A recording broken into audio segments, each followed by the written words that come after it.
Bueno, kaixo guztioi, nire izena Urko da, eta gaurkoan amaierako ikasketen lan hau aurkeztuko dizuet. Pizkat proiektuan sartzeko, nire proiektua arropa marka, streetwear arropa marka baten branding proiektu bat izan da, eta argi guzteko ez naizela arropa diseinatzaile grafikoa baizik. Hauek izan dira proiektuan zehar oinarritu naizen helburuak, eta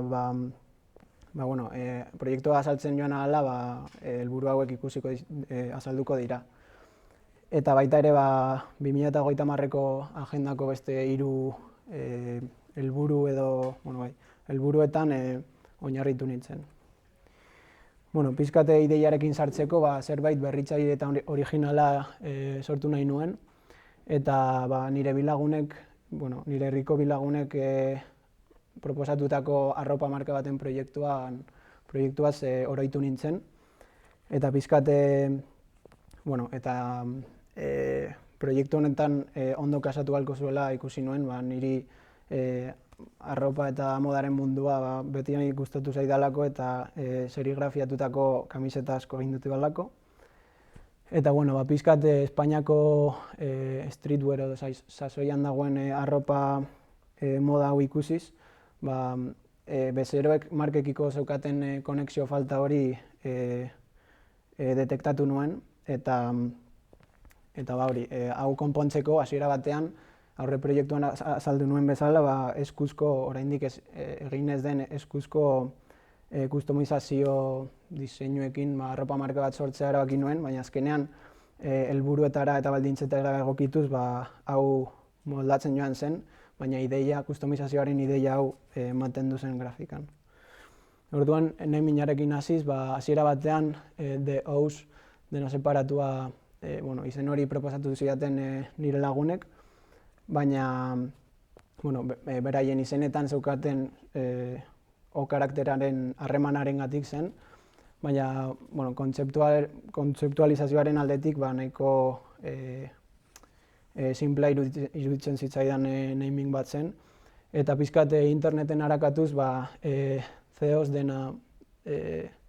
dena batera bilatuz, grezieraz jainkoa CEOs bezala izendatzen dela ikusi nuen.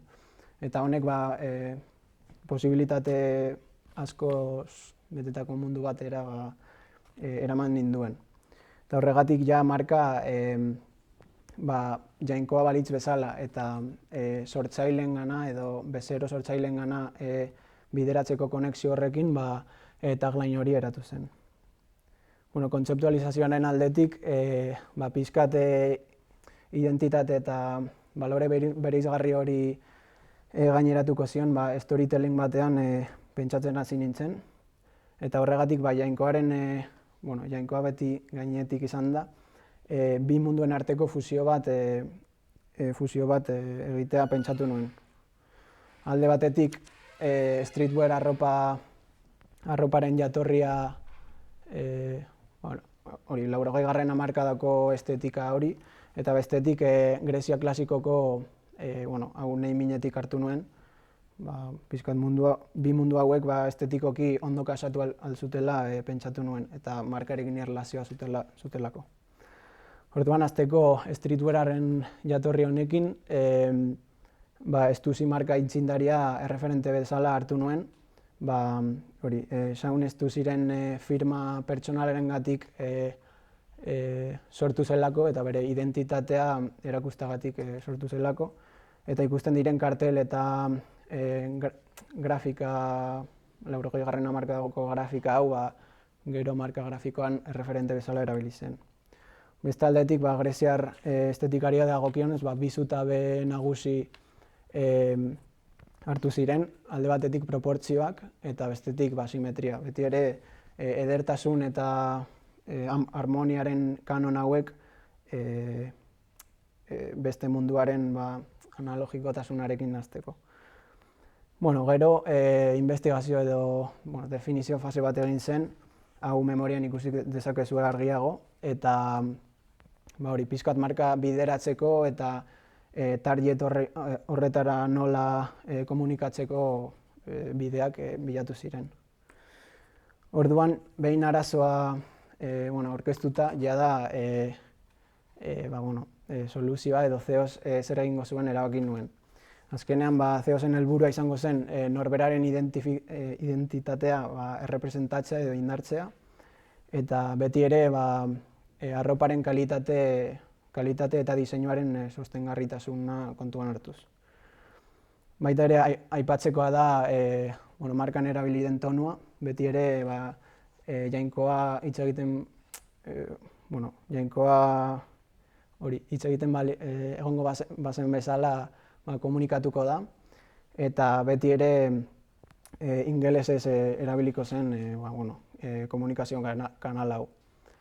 Eta baita ere jainkoaren handitasun hau adierazteko aldenean letra larriz agertuko ziren izenburu eta testu aipagarri asko.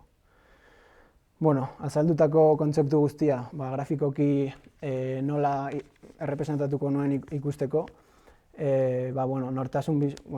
sistema malgu edo dinamiko bat eraikiko nuela erabaki nuen.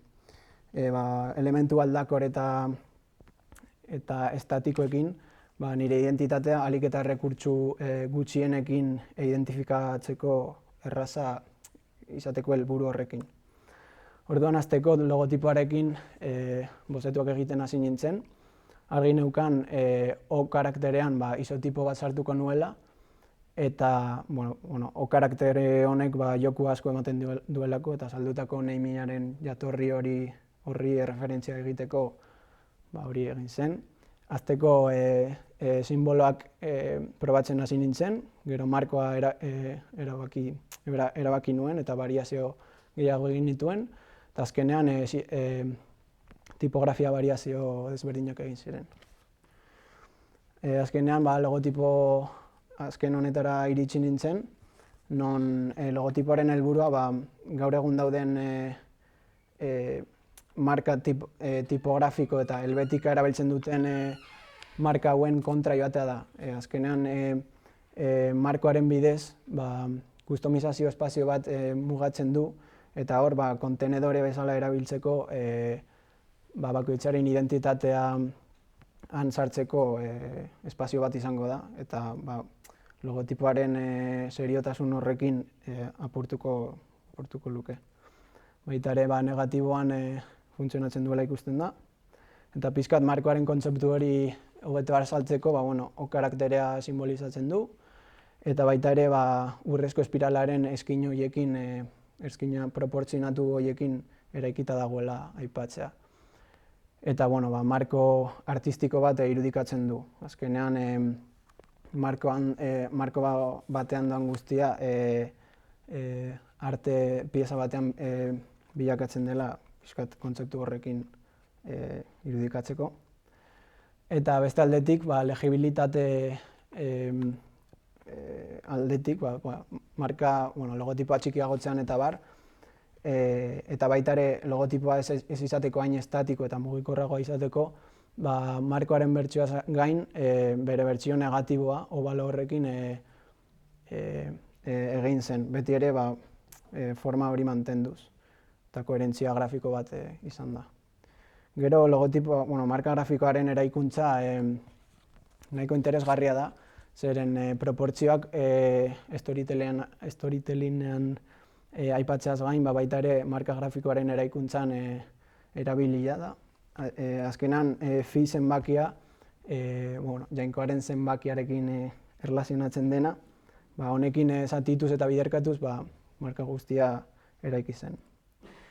Gero, neuen Montreal Pangram estudioak diseinatutako tipografia bat izan zen, eta hasiera batean logotipoan zeukan karakteren simetriarengatik erabiltza erabaki zen, baina gero ere beste bi familiengatik erabiltza erabaki zen. Alde batetik dago Neuen Montreal Squeezed, dela konprimitua, aurrekoaren konprimitua, eta markari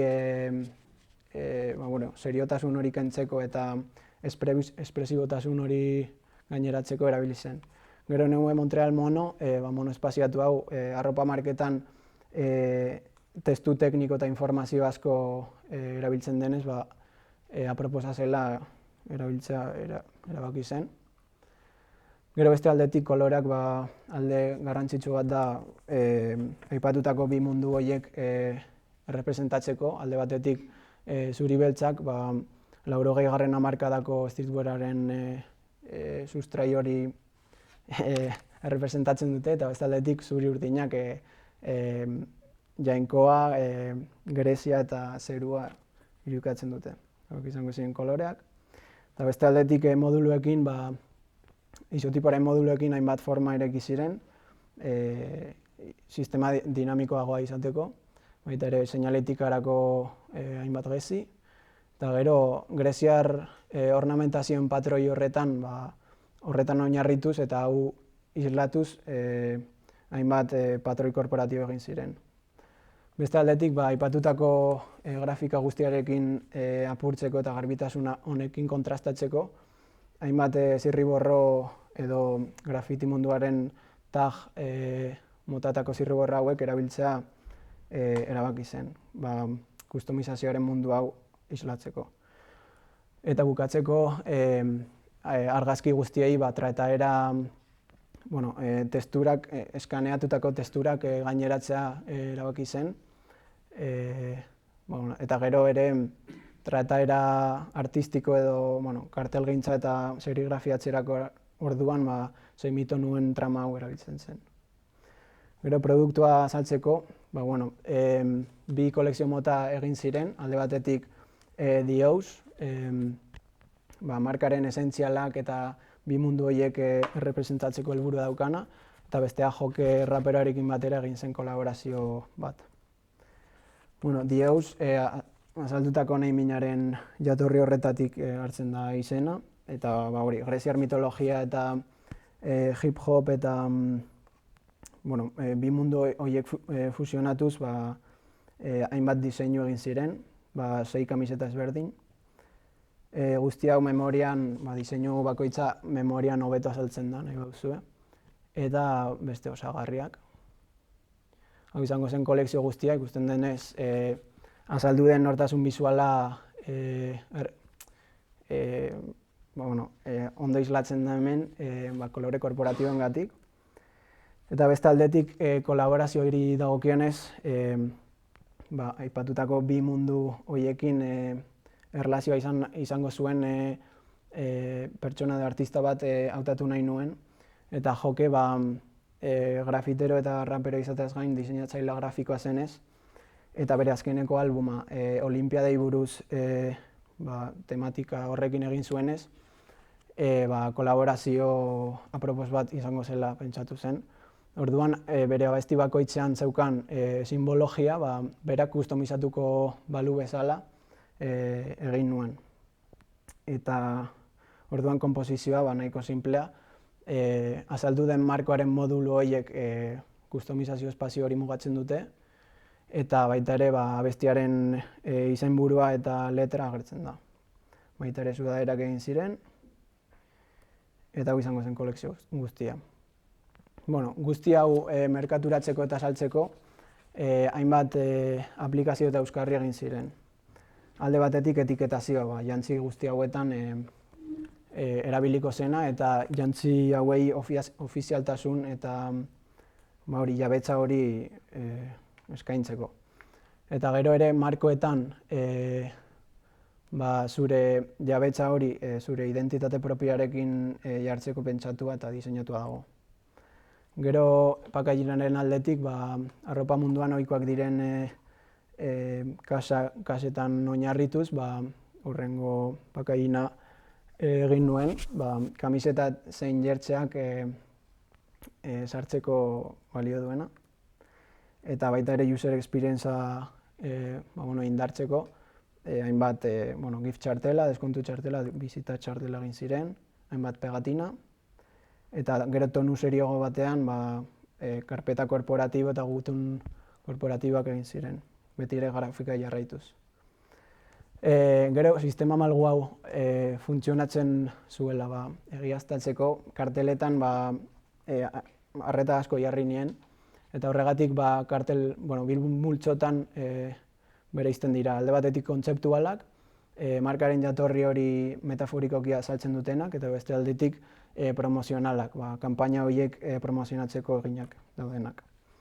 Baita ere motion eta animazio asko egin dituen, ikusten duen bezala, eta ikusitako kanpainak promozionatzeko eta kartelak mugiarazteko animazio asko egin dituen, sare sozialetarako prestatuak. Eta sare sozialei dagokionez, adibide bezala Instagrameko feeda landu da, ikusgarriena delako, eta ikusten den bezala kanpaina horiek promozionatzeko eta diseinatutako aplikazio guztiak han ondo ordenatzeko balio du. Beste aldetik lookbook fisiko bat egin zen, ez non dagoen, eta webgunean ere agertuko zen lookbook hau, jantzien aurrekalde eta atzekaldeak erakusteko.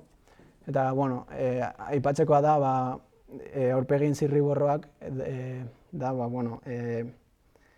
zure identitatea arroparekin bakarrik errepresentatu alduzula hildo horrekin jarraitzeko egin zen, eta grafikarekin jarraitzeko. Webgunari dagokionez, homepage bat daukagu, pixkat sekzio bakoitza labur biltzen duena eta bakoitzean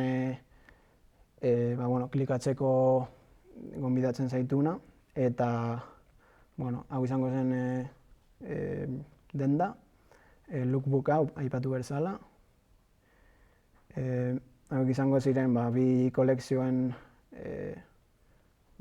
aurkezpena, eta gure historia pixkat labur bilduta. Eta adibidez baten bat ordaindu nahi badugu, hemen ez ja ordaintzeko pasarelara eramango zaitu. Hori izango zen pixkat webgunea labur bilduta. Gero bideo bat daukat, baina gero aurkezpenaren denboratik kanpo ikusi alda nahi baduzue. Pixkat markaren kontzeptu eta kolekzioak biltzen dituena.